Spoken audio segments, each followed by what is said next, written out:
Yo, what is going on, everybody? Sawk here, and today I'm bringing you guys my PCL Week 7 matchup against Kohnax and his Reno Raikous.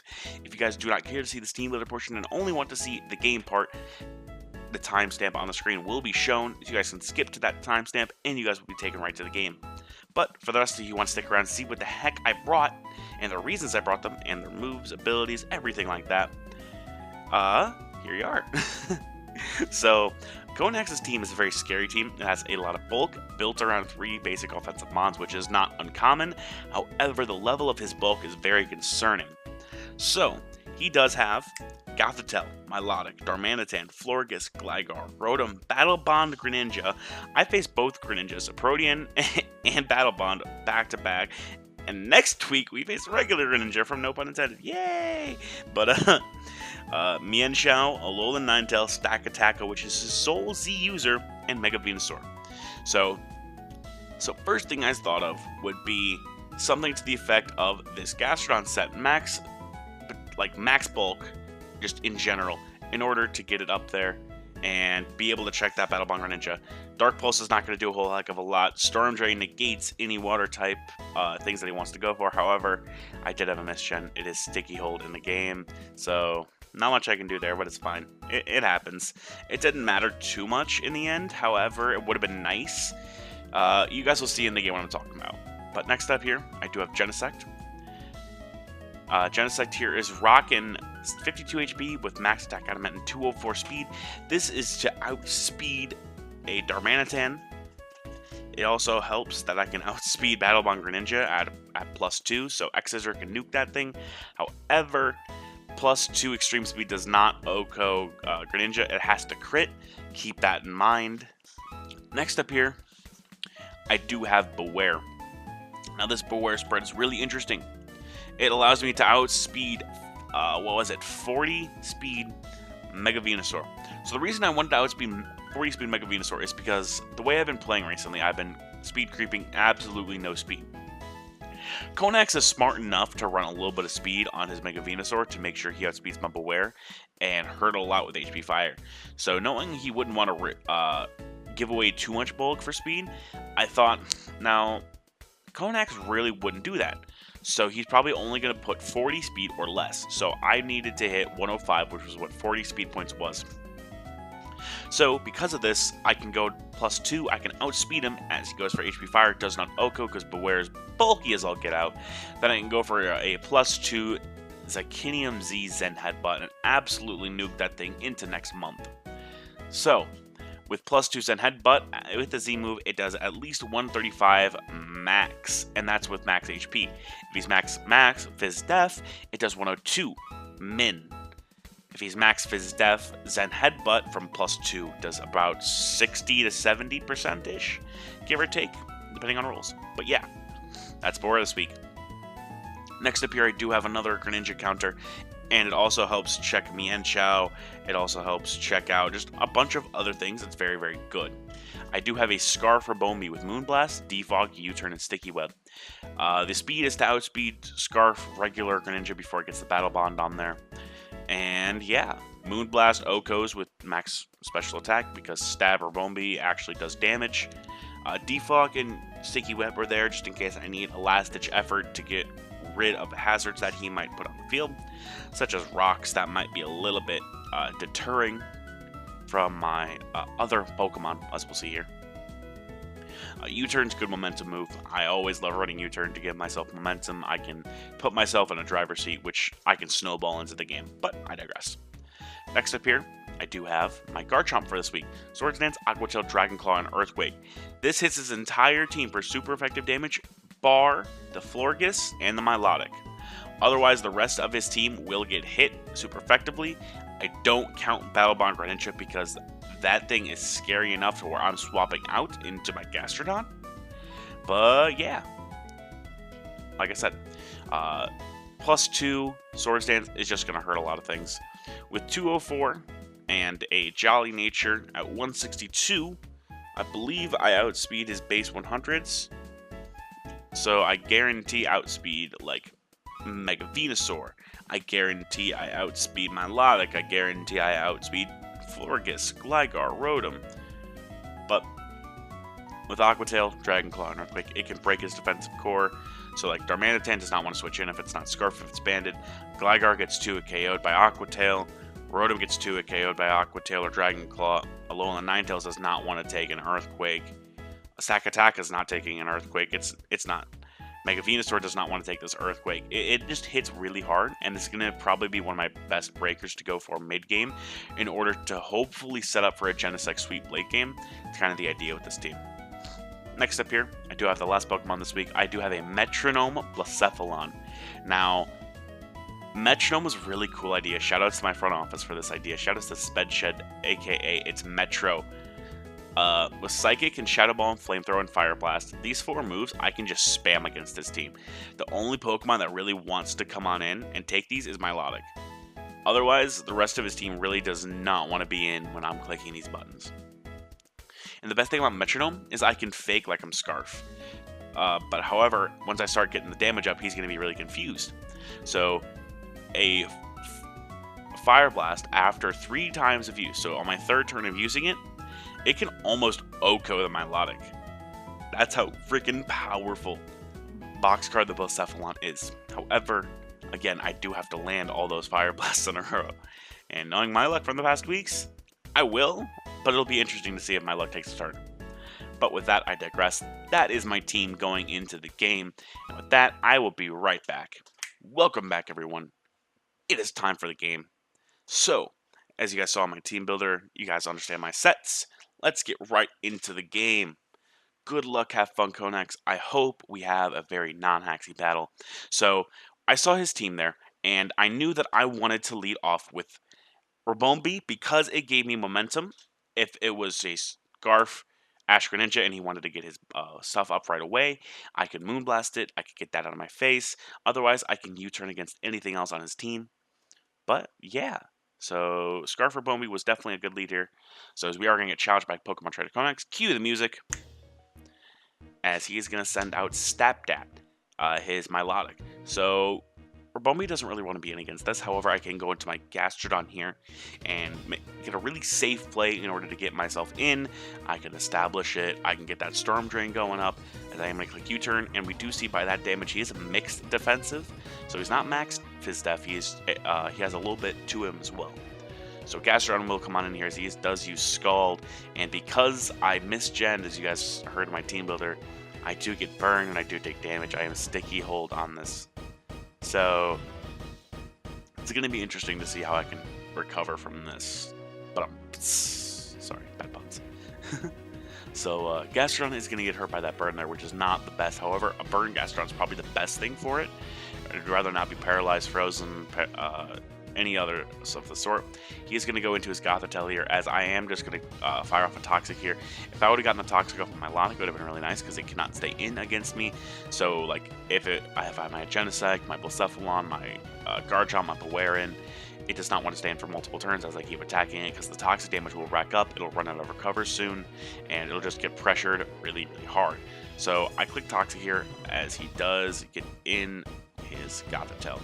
And now, my Gastrodon is trapped. So turn 2, I'm going to lose my Gastrodon because this thing has Energy Ball. This is the second week in a row. Gastrodon is going to go down to a silly mistake. But, what can I do? So, Gastrodon here is going to get hit by this Energy Ball from this Gothitelle, as we see a pretty cool animation. However, Gastrodon does live it. So I want to go for Earth Power and get some extra chip damage off. This actually helps me a lot because with it down under 75% with leftovers popping at least, it does mean that this is in range of a +2 Iron Head. Now Gothitelle doesn't have that great defense in the first place. However, +2 Iron Head now kills it. So if this thing gets trapped, I can set up on it hopefully and win. But anyway, Gastrodon is going to go down here as we are going to see this Energy Ball animation come on out. And Gastrodon, sadly, Squeezy is going to fall. So Gothitelle is going to get a little bit of HP back. And we are going to see it get hit by the poison again. So it's down below half now, so which is really interesting. I only go into my Blacephalon here, making him think, oh, this is Scarf Blacephalon, this is a pretty easy swap. I am going to click Shadow Ball here because if he lets this thing die, my team has a field day. He's going to go into his Milotic here as I am just going to click Shadow Ball. Now, this Shadow Ball does a decent amount of chip damage. Like I said, it's a mixed defensive Milotic. It's bulky as all get out in the first place. His leftovers are going to bring him up to about, I'm going to say 80%. I'm going to swap out my box card, making him think that I am Scarf. I'm going to go into my Monorist here, my Rabombi, because I can just get a U-turn off again. However, that Scald damage will do way too much damage. It does over half. And Rabombi is now in range of a Water Shuriken. And knowing Kohnax, he's brought it, because he's brought it every week. But a Moonblast will come on out. I will get just a bit of chip damage off it. He does go just above half, as that Scald will come out, and Rabombi, sadly, will go down.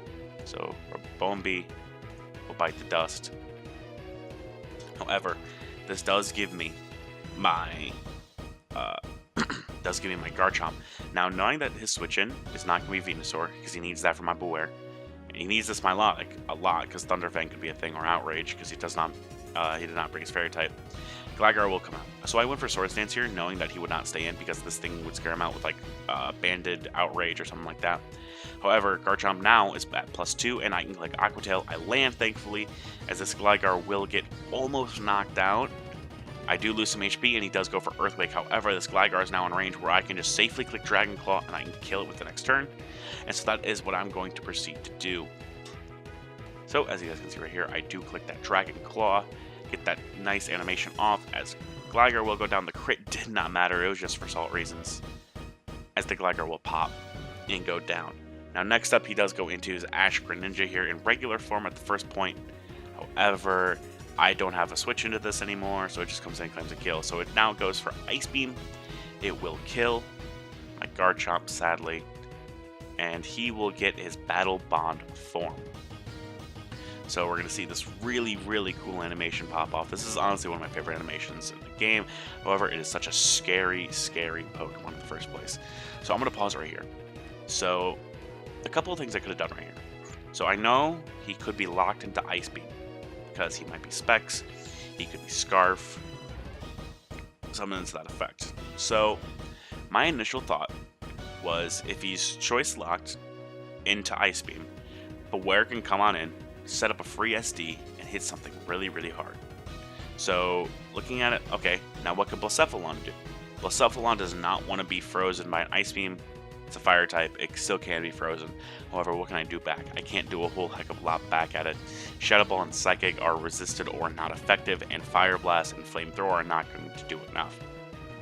I cannot go into Genesect here because I need a little bit more chip damage off on that Darmanitan to kill it with extreme speed. However, that Venusaur is looking kind of crisp though for me to set up on. So my play here was to go to Beware. As you guys can see right here, Milwaukee will come on in. As that cool, shiny Beware, my boy, comes on out. He is going to withdraw his Battle Bond Greninja, Battle Bond formed.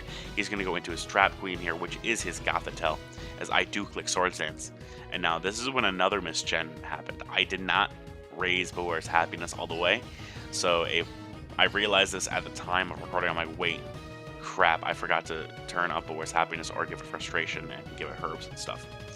Anyway, this Gothitelle is going to be going for Shy Shock here, as Beware will take a good amount of damage here, as the return is going to do not enough. That's a +2 return from Beware. I forgot, and that's my bad, but it could have saved a differential point. It could have saved Beware. Who knows what it would have done. However, Trap Queen is going to go down. That is Gastron's kill, not Beware's. I'm really trying to get Beware to at least 8 kills this season, as he is going to go into his Darmanitan, and I have absolutely no use for Beware anymore. He did his job. Gothitelle's gone. I have to set up on something now. I am going to unfortunately faint. Here's Beware is going to go down, as he does get damaged by Recoil. I am going to go into my Blacephalon here, faking like I have like Hidden Power Ground or something like that. But I am just going to spam Shadow Ball here, because the Specs Shadow Ball probably would knock out this Darmanitan if I'm Specs. Like I said, I am going to go for that nice Metronome boosted, not yet at least, crit Shadow Ball. So this is a very interesting turn, because this changed my perception of the game. I was down in such a place where I was probably going to lose from this point on. However, because of that crit, it gives me a chance, because I can knock out this Milotic, because Milotic is the one true check on his team to Genesect. So if Milotic goes down, Genesect has a chance of winning. I have to get certain rolls though, and I have to play really smart. However, it does give me a chance because of this crit and the SPDF drop. Now, if I would have gotten one or the other, it still would have happened. However, I got both. I got the crit and the SPDF drop. And with his HP, he's going to get just over 20%. Now, this is where stuff really starts getting interesting. So, I do click Shadow Ball again, as he does stay in, and sack the Milotic. So now Genesect has a solid chance of winning, but I have to play really smart around it. So that Milotic is going to go down on here, as I am going to get my Beast Boost going. Boxar hopefully does some stuff, as he is going to go into his Ash Greninja here. I cannot let this thing damage my Genesect at all, so I'm going to have to sack off my Blacephalon here, unfortunately. However, because Blacephalon faints here, it does give me my Genesect here, and because he has a little bit more SPDF naturally than FizzDef, as we can see here, I do get the download boost in regular attack. Now, my play here, 10 times out of 10, is to click Shift Gear, because this, like I said, is my way of winning. I have to click Shift Gear here in order if I want to win. He is going to go into his Mega Venusaur as I do click Shift Gear here, as Genesect will get that cool +2 boost into speed and +1 into attack, with a +1 boost into its attack already. It is at +2/+2, so it is set up very well. However, if I would have shift geared again here, but +4 speed, +3 attack, Ironhead still does not OHKO his Mega Venusaur, so I have to click damage moves. X-Scissors not going to do enough. Extreme Speed's definitely not going to do enough. I have to click Iron Plate boosted Ironhead here and hope I get a flinch, and hopefully I don't take any unnecessary damage, because if I get the flinch here, I think I win. I think I outright win here. However, let's see if I get it. So I go for the Ironhead here. It does allow over half, and I do not get the flinch. He does go for that hidden power there. That damage is going to be enough to put it in range of the Ash Greninja, and that is going to be the game. It's just going to be differential points now. I do kill that stupid tree, as he's going to go into his Ash Greninja again and knock my Genesect out with Water Shuriken, which I already revealed. So that is going to be the game, as we can see here. Genesect does sadly fall, and that is the game. So your Minnesota Twin Needles lose against Kohnax and has Reno Raikous, unfortunately. But we do go against No Pun Intended next week, so I do fall to 3-4. Good game to him, of course. You guys definitely need to go check him out. He's one of the coolest guys in the format. He is an awesome guy. He's really interesting to talk to. He drafts really well. He plays even better. But yeah, that is going to be my game for this week. Be sure to check out next week when we take on No Pun Intended and his Philadelphia Aegislash. I'm actually playing that game later tonight as of me recording this, because I am one boss-ass bitch, and I don't take any no's for answers, because I'm that dude that schedules. Anyway, I digress. Check out Kohnax. Be sure to leave a like on the video if you did enjoy it. Give me some feedback in the comment section of what you liked, what you didn't like. I'm trying out some new stuff, so I appreciate any and all feedback that I can get. With that, I'm out of here. Peace out, Scouts.